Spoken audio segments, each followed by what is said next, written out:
आलो अंती शरणागती,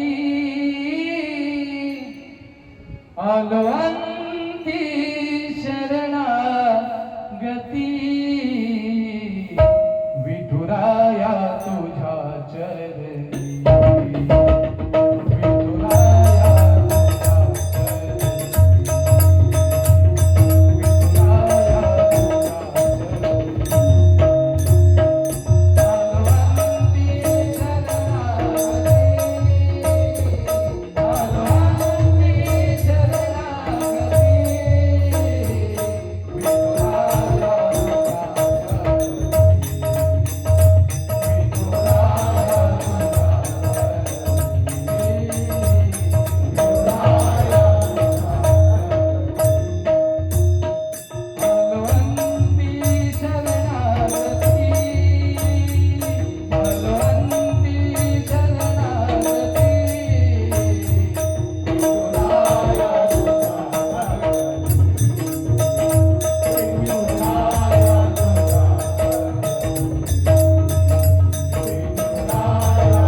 मांडण्यासाठी मागणी केली होती. आपल्याला सहज आठवत असेल तसे प्रसंग.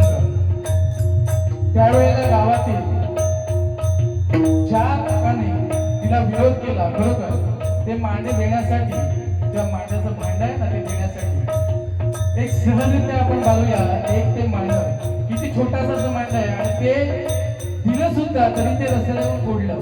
म्हणजे एवढी भूमिका या मुक्तेसाठी कठोर अशी घेतलेली या गाववाल्यांनी. का आई वडिलांना, या आई वडिलांना वाळीत टाकले होते. म्हणून ह्या मुलांच्या खरोखर कोणीही स्वीकार न करावा ही भूमिका ज्या गाववाल्यांनी घेतली होती, ही भूमिका ज्या वेळेला सहज ते समजते. या चांगदेवाला सुद्धा ज्ञानेश्वर महाराजांनी स्वतः विचार करूया. या चांगदेवाला स्वतः ज्ञानदेवाने बोलवलं होतं, ते सुद्धा विचार करूया भिंतीवर बसून त्या चांगदेवाला भेटीसाठी गेले होते. त्या चांगदेवाची मस्ती उतरवणारे ते म्हणजे कोण? ज्ञानेश्वर महाराज. आणि आपण सहज विचार करतो किती आपल्याला अहंकार, मीपणा, घमंड ह्या सगळ्या गोष्टी आपल्यामध्ये षडरिपुंजी दडलेल्या आहेत. ते षडरिपुंज जर आपल्याला काढायचे असतील तर आयुष्यभर आपण जे कमवलेली धनसंपत्ती असते ना, असा जो म्हणतात ना की केलेले जे खरे उपकार असतात, ते उपकाराची जाणीव आपल्याला होत असते. पण आपण जर ते षडरिपू आपल्याला काढले नाही तर माझ्यामध्ये चिकटलेला जो मीपणा आहे तो कधीच जाऊ शकणार नाहीये. आणि तो अहंकार जो चिपकलेला आहे तो चिपकलेला कधीच निघू शकत नाही. म्हणजे ईश्वराचा जर संकेत जर आपल्यामध्ये येण्यासाठी आपल्याला भगवंताप्रती प्रेम, भगवंताबद्दल असलेली निष्ठा, प्रतिष्ठा ह्या सगळ्या गोष्टी आपण आपल्या जीवनामध्ये घेणं गरजेचं आहे. तरच आपलं जीवन सुखी होऊ शकतं. हे जीवन सुखी बनवणारे ते ज्ञानदेव आहेत, चांगदेव आहेत. आणि चांगदेवाने त्यांचं जीवन घडवलं. खरोखर त्या लहान मुलांपाशी येऊन त्याने माफी मागितली. ही भूमिका ज्याला जमली, किती असं कठोर असं चांगदेव त्यांच्यापर्यंत येऊन ही माफी मागितली. लहानचं बालक जाऊन एखादं त्याच्यापाशी आत्मज्ञान मागतं चांगदेव.